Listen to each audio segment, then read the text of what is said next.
It is halftime for the Packers and Bears, and so that means it is time to rant. Welcome in, everybody. Caden McFarland here. Chris has the weekend off, so we'll be joined shortly by Dion Amate, former OSU Cowboy. First, this is the rant, sponsored by the Tulsa Oilers.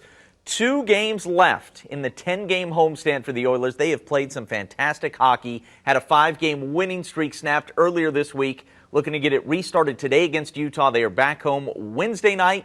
And then next Sunday afternoon, get on out there. 2 more chances to see these guys on the 10-game homestand. The Oilers in first place, at least according to the winning percentage right now. They are playing some great, great hockey.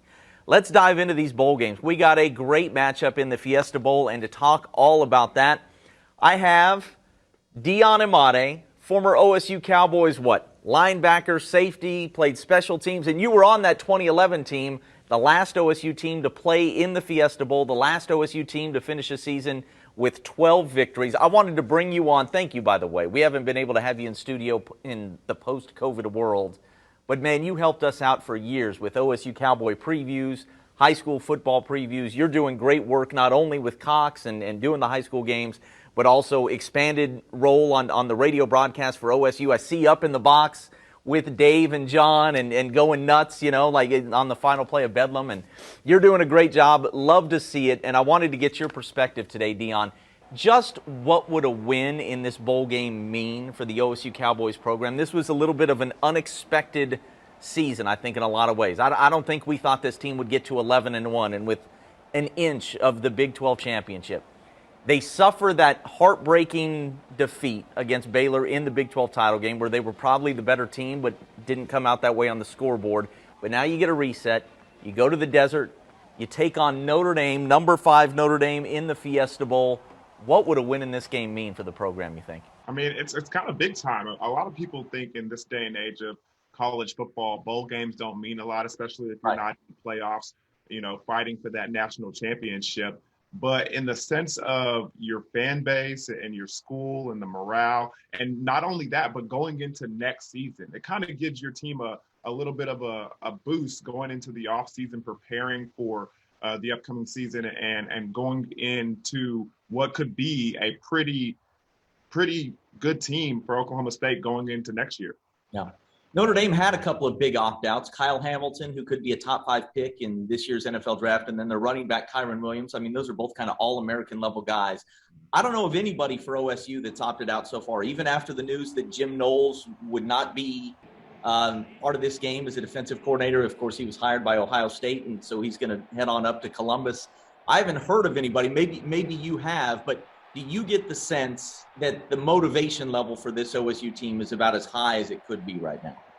I mean, you never want to end your season on a sour note. I mean, that loss in the Big 12 championship coming up inches short, which watching my Cowboys earlier against the Washington Redskins, you saw Tyler Heineke, the quarterback, jump for that pylon, and it brought back so many bad memories once again. I was like, oh, goodness. I had the same thought. That's funny. Yeah.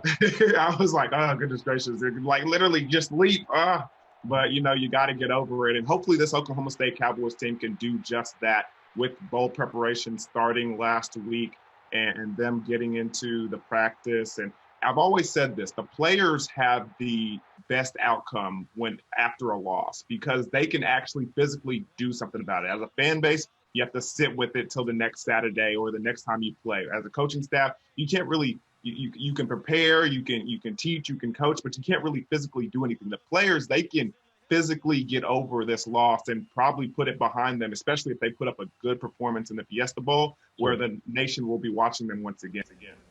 What do you remember of how Mike Gundy was in terms of bowl preparation? Coaches all do that differently. Of course, he's had recruiting to deal with this last week. What did you take away from your time with him as a coach leading up to a bowl game? Do you think he's changed at all in the decade since you've been there? Well, here's the situation. Coach Gundy has always said this throughout the years. When you go on the road, it is a business trip.